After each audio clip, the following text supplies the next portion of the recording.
उल्हासनगरमध्ये बेकायदा बांधकामाला आतापर्यंत कुठल्याही प्रकारचा आळा घालत आलेला नाही।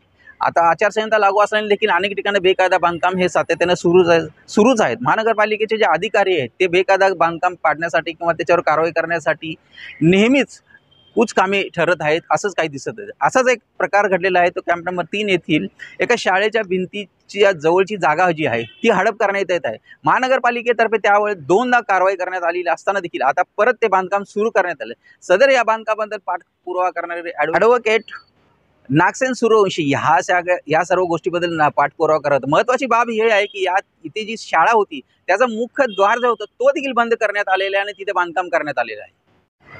कॅम्प नंबर 3 येथील जे हिराघाट परिसर आहे तिथे एक अनधिकृत बांधकामाची भिंत बांधलेली आहे। याबद्दल तुमची काय तक्रार आहे? महानगरपालिकेतर्फे तुम्हाला काय उत्तर देण्यात आले? साहेब, मी आज सकाळीच महानगरपालिकेला एक तक्रार अर्ज दाखल केला। सदरील बांधकाम जे होतं अनधिकृत बांधकाम आहे।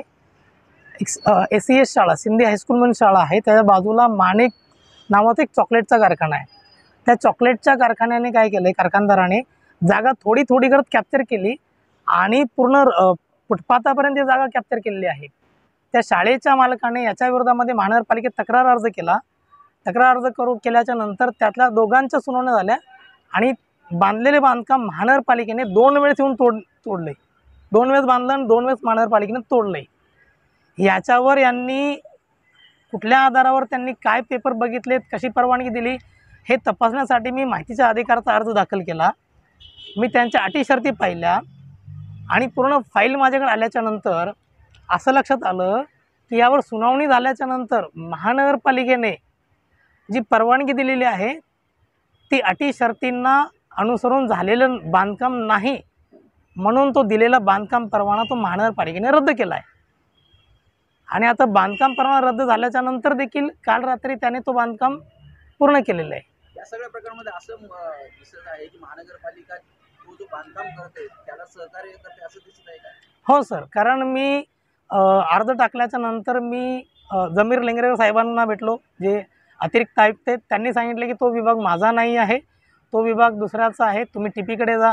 TPला गेलो तर TPचे अधिकारी म्हणतात की आम्ही बघून घेऊ, आम्ही आठवड्याभराने कारवाई करू किंवा 15 दिवसांनी करू, तो आमचा लुकआउट आहे, तक्रार करणार आहे तुम्ही कोण?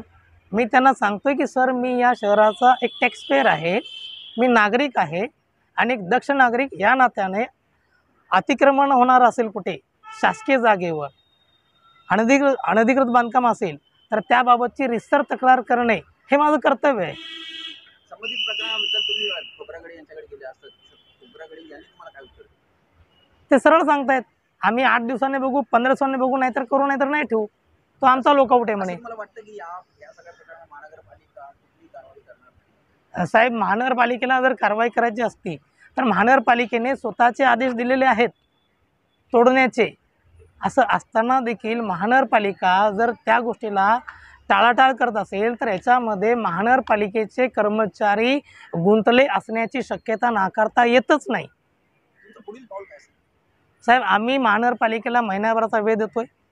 जर येत्या 15 ते महिनाभरामध्ये जर कारवाई होत नसेल तर आम्ही महानगरपालिकेच्या विरोधामध्ये माननीय उच्च न्यायालयामध्ये जनहित याचिका दाखल करू की सदरील प्रकरणाला अशा अनधिकृत बांधकामांना महानगरपालिका पाठीशी घालते। याचा अर्थ महानगरपालिकेचे कुठेतरी आर्थिक गैरव्यवहार यांच्यासोबत गुंतलेले आहेत आणि माननीय उच्च न्यायालयाने या प्रकरणाची चौकशी लावण्याचे आदेश करावेत आणि संबंधितांवर, मग ते माननीय आयुक्त साहेब असतील, उपायुक्त असतील, अतिरिक्त आयुक्त असतील किंवा आणखीन इतर कर्मचारी असतील, जो कोणी या प्रकरणाला जबाबदार असेल त्या सर्वांवर MRTP अंतर्गत गुन्हे दाखल करावेत।